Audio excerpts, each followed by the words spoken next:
Foi então que os índios avistaram lá no fundo do mar objetos grandes, enormes, gigantes e uma voz estranha que dizia: terra à vista! E esse foi o fim do nosso Pindorama. Terra à vista!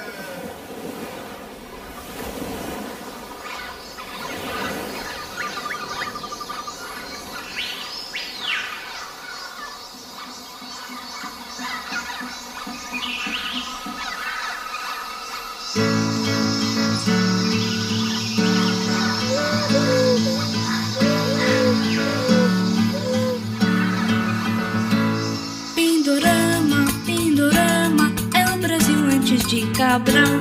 Pindorama, Pindorama, é tão longe de Portugal. Fica além, muito além, do encontro do mar com o céu. Fica além, muito além, dos domínios de Dom Manuel. Veracruz, Veracruz, quem achou foi Portugal. Veracruz, Veracruz, atrás do Monte Pascoal. Bem ali, Cabral viu, dia 22 de abril. Não só viu, descobriu toda a terra do Brasil. Pindorama, Pindorama, mas os índios já estavam aqui. Pindorama, Pindorama, já falavam tupi-tupi. Só depois vem vocês que falavam tudo em português. Só depois, com vocês, nossa vida mudou de uma vez. Oi, meus amores! Pelo jeito, vocês já perceberam que a nossa aula de hoje será bem interessante.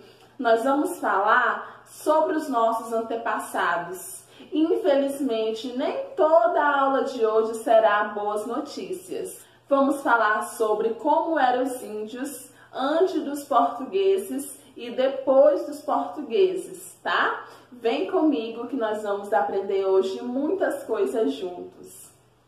Para começo de conversa, é muito importante a gente entender que os primeiros habitantes do Brasil foram os índios e que eles já habitavam as nossas terras muito antes dos portugueses chegarem aqui.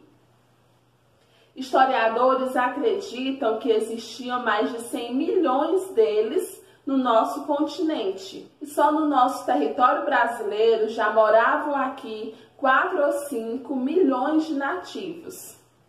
Ou seja, o Brasil já havia sido ocupado por pessoas estas que já desenvolviam organizações, crenças, costumes, tradições, muito antes dos portugueses chegarem.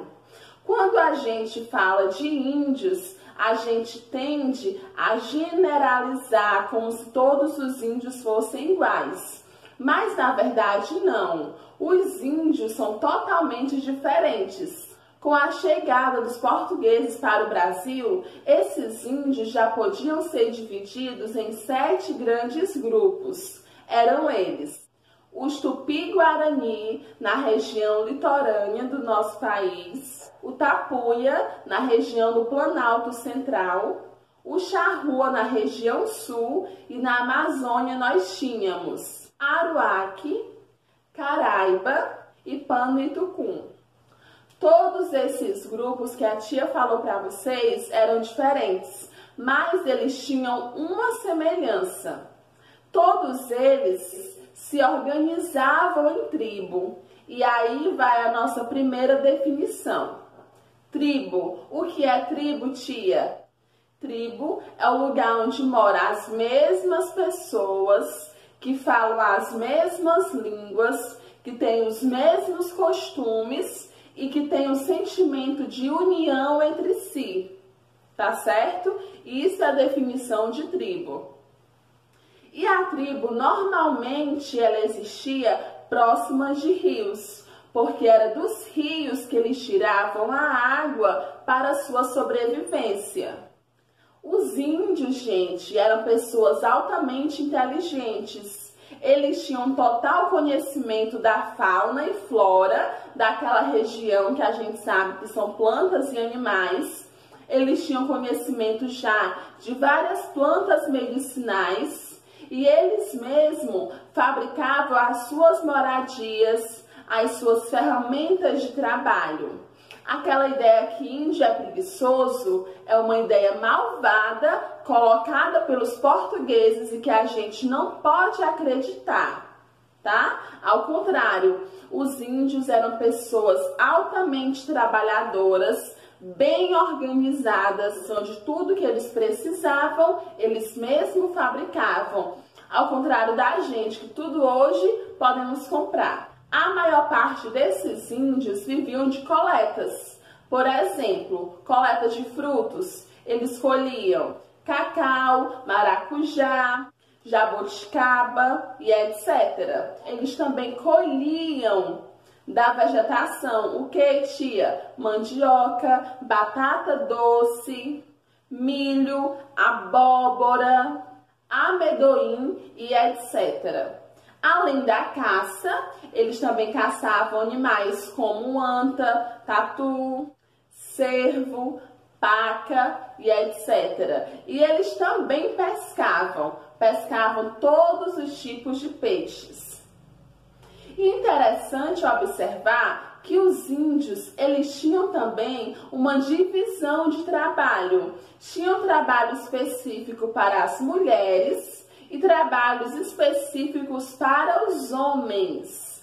Vamos ver qual era o trabalho das mulheres e qual era o trabalho dos homens. O trabalho das mulheres eram atividade agrícola, desde o plantio até a colheita, coleta de frutas, produção de farinha, preparação da comida, cuidar das crianças e confecção de rede e cestos. O trabalho dos homens: derrubada de árvores e preparação da terra para o plantio, caça e pesca, confecção de arco, flechas e canoas, construção de moradias, expedições guerreiras e proteção da tribo.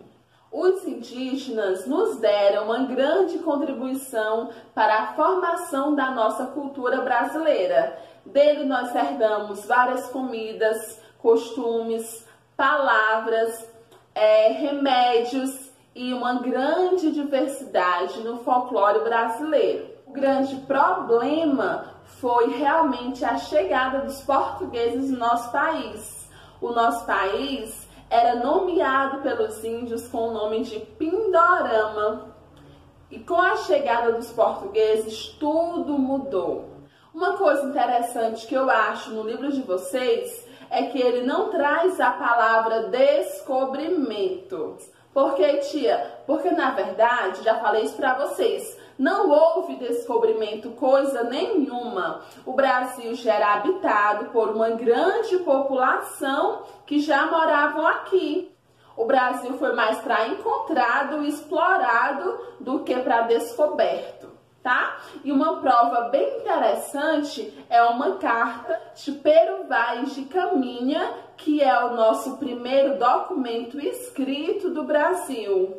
Tia, mas quem foi esse homem, Pero Vaz de Caminha? Pero Vaz de Caminha, ele foi um escrivão português responsável para descrever a sua impressão em relação ao Brasil desde a sua chegada. Ele fez parte da frota de Pedro Álvares Cabral e ele descreveu muito bem o que ele viu e percebeu aqui no nosso país.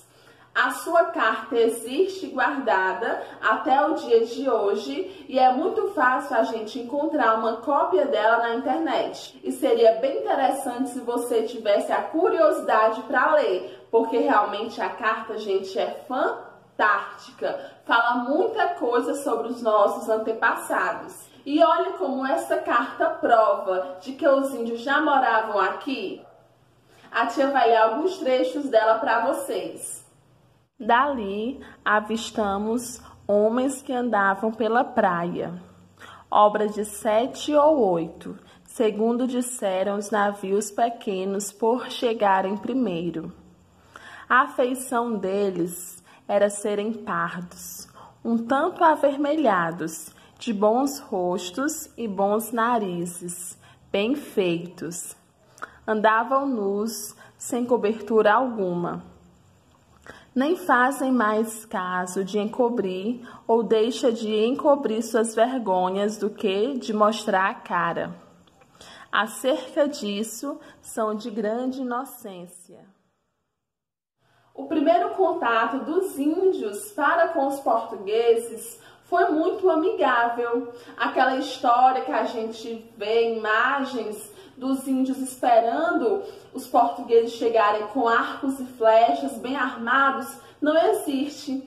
Por quê? Porque o índio não tinha ideia da intenção dos portugueses.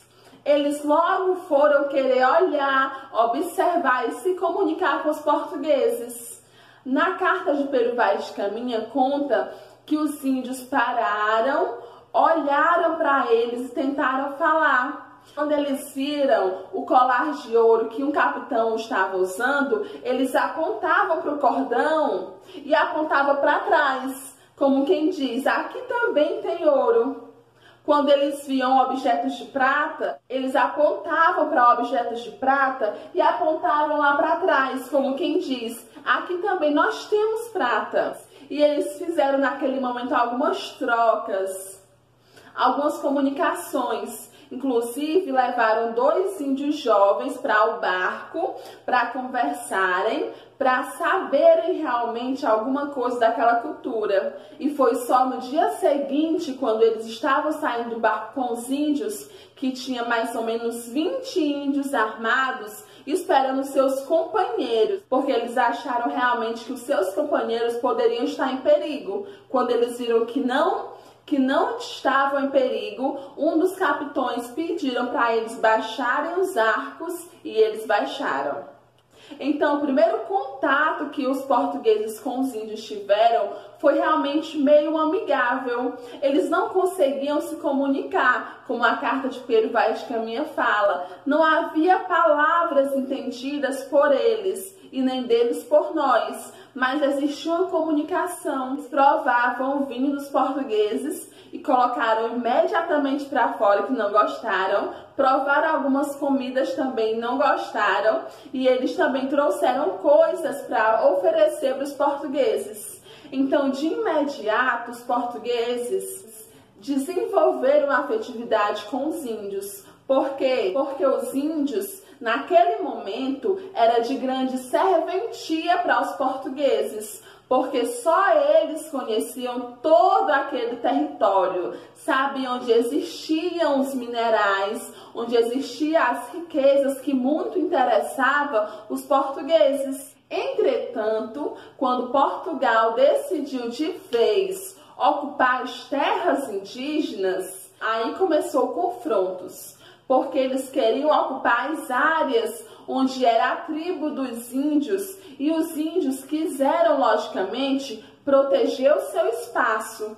Foi aí, gente, que muitos índios morreram por guerras, por doenças, muitos índios foram presos, muitos índios foram torturados, muitos índios foram tratados como animais. E quando a tia fala por doença, eu quero falar que os portugueses transmitiram muitas doenças para os índios. Muitos deles morreram de verdade. Por quê, tia? Porque no nosso território não existiam certas epidemias e o organismo dos índios não eram preparados para isso. Porque, como vocês sabem, a viagem dos portugueses dentro daquele navio era extremamente longa, durava mais ou menos 2 meses, e as condições daquela viagem eram totalmente insalubres.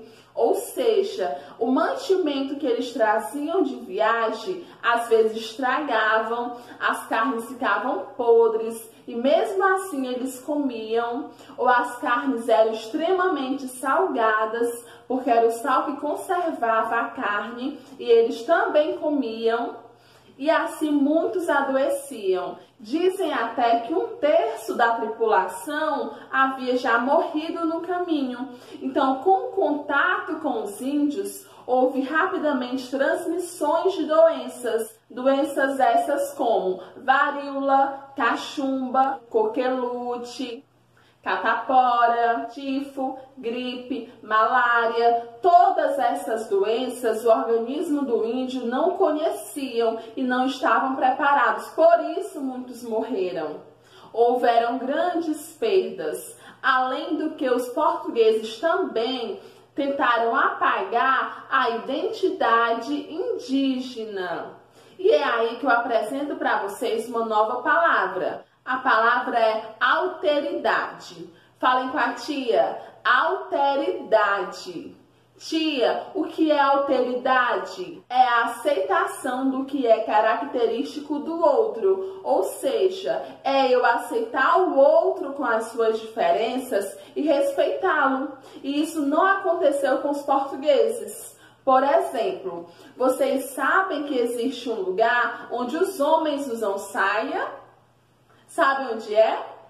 Na Escócia. Lá os homens usam saia. Saia é muito normal no look masculino e eles usam e para eles é totalmente normal.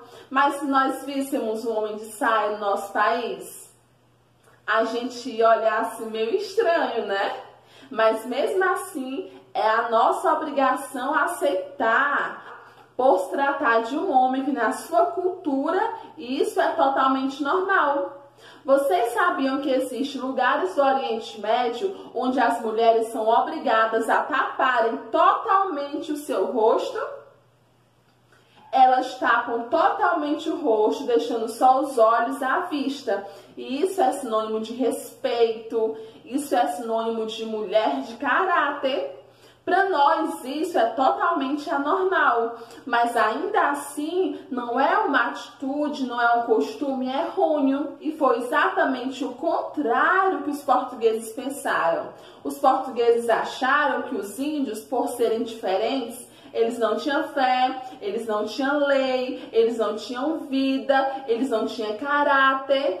E isso é errado, gente. Os portugueses, na verdade, quiseram tirar a identidade indígena e empurrar a sua goela dentro, não é? E com isso, muitos indígenas foram influenciados, muitos fugiram para o interior do país, muitos realmente se misturaram com os portugueses. E assim, tudo que nós temos de informações de cultura indígena é pouco em relação a tudo que foi perdido.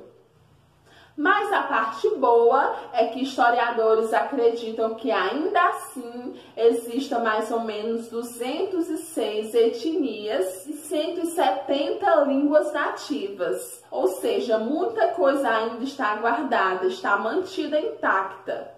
Existem ainda tribos indígenas que moram em lugares lá na Amazônia de difícil acesso, porque na verdade para ser índio eles precisam de espaço da floresta para manterem vivos seus costumes. E hoje nós temos um órgão do governo que luta pelos direitos dos índios. Esse órgão do governo se chama FUNAI, a Fundação Nacional do Índio. Essa organização governamental prevê que os índios tenham seus direitos mantidos para que eles não sejam novamente massacrados e humilhados como foram no início da nossa história. Gostaram da aula de hoje? Espero que sim. E a tia vai ficando por aqui. Beijinho, beijinho.